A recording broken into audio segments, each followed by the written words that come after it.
Well, hey guys, hi, it is Brent Abel, WebTennis.com, back here with another episode of What's the Right Shot. We've got Mark Peterson serving. Mark's partner is Paul Wolf. Len Wofford returning, and Len's partner is Bill Matthews. And we're going to see a pretty stylish point, like right here. I mean, let me back this up just a hair. Mark actually plays a nice transitional shot on some pretty slippery clay. And Len lines this thing up and just goes for the dipper, right? Goes for the forehand dipper and gets it down. And here it is. This is a pretty nasty little half volley. And Bill really does the right guess, right? Because we never know. I mean, you actually have to move it in the middle before you see it's going there. So Bill's got to guess that it's actually to come back in this direction. I mean, certainly Mark could be thinking right about here as the ball's coming in, this is tough, this is nasty. I'm going to guess, even though I can't see it because I'm looking down at the ball, but I'm going to guess that Bill's going to be in the move and just take it back up the line. But he goes ahead and plays it cross court and plays a good shot. The ball's down low. I mean, doesn't give Bill a darn thing to work with. I mean, this is really waist high. My only coaching for Bill here would be, rather than moving parallel to the net, is that you just go ahead and anticipate that Mark's coming back here, as you did, and you move forward. I mean, you really take much more of an angle from here towards the net rather than moving parallel. And because you go parallel on this, what happens? The ball gets down low, and you're left with a tricky volley. I think he does the right thing. He's trying to just keep it low and gets a little let cord. And so let me speed this up a little bit.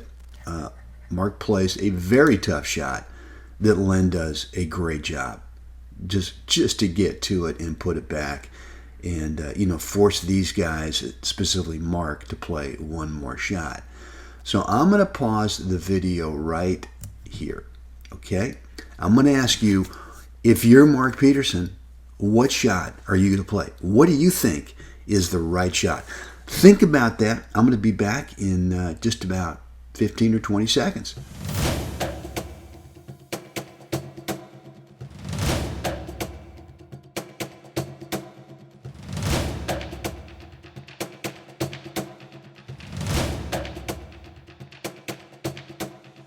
Okay, guys, we are back. Have you got a shot in mind? Again, if you are Mark Peterson right here, what shot are you going to play? So here's what Mark does. Mark plays, I think he's thinking middle, but it kind of gets out. I mean, I would rather see it here, but it really just goes right to Bill. But it's a good shot. It's solid. And you know what? Bill just blocks it back, right? And now it's coming back, and the ball is low. I mean, this is barely crossing the top of the net. And what we're going to see here is Mark gets surprised and now has a tough ball and does not handle it. So here would be my coaching for Mark on this, is that in this situation here, when you're sort of lining this thing up, what you should be thinking about is footwork in terms of, look, these guys can cover a lot of court. Even though this is a short lob and a short overhead opportunity, those guys over there can actually cover a lot of court. So what you've got to be thinking about here is that, do I have my feet organized so that as I hit this, I can really reclaim a better court position if this overhead comes back?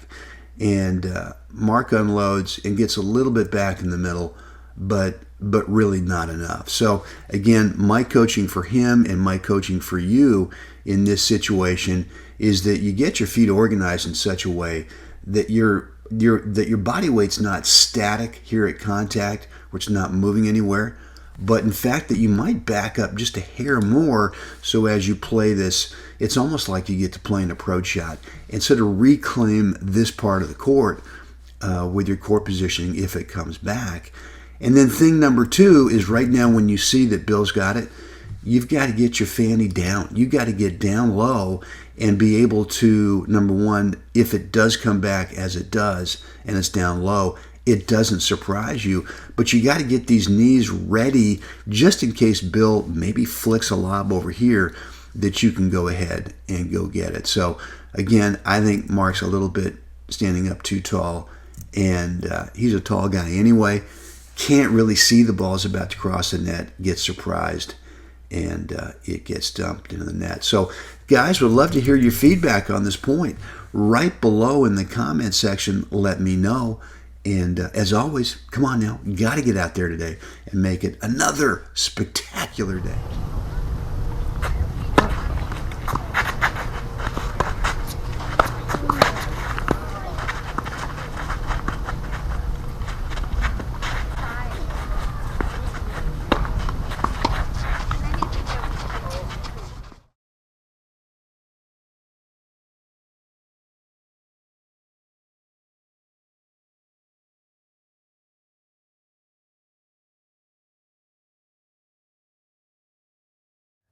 So if you're struggling at all with your serve and double, meaning one of two things is happening. Number one, double faults, because you don't have a real high quality topspin for safety to be able to stop double faulting. But number two, that the quality of spin is so poor that the ball goes over there and just sits up and give the returner the advantage. If you are having either one of those two problems, I've got a free video right down below, a link that will take you there, that's going to show you how to get a much better quality spin for your topspin serve, so that you can really embrace this mindset that this is an approach shot. This is a safe approach shot that you get in on, and you can learn different directions of where you're going to serve, either out wide to the body or to the tee, and slightly different spin variations, so that you can keep that returner guessing and make this transitional shot approach, and maybe it's a half volley, maybe it's a volley, whatever it is, but make it a whole lot easier. Then number one, you don't get that chance if you double fault, but number two, you're not putting in such a weak spin type of serve that is just sitting up there and giving the returner the advantage. Again, I got a free video for you, short little video. It's going to give you a great tip, valuable tip on how you can improve your topspin serve. The link is right below this video. Click it, check it out, and as always, another opportunity to make this another spectacular day.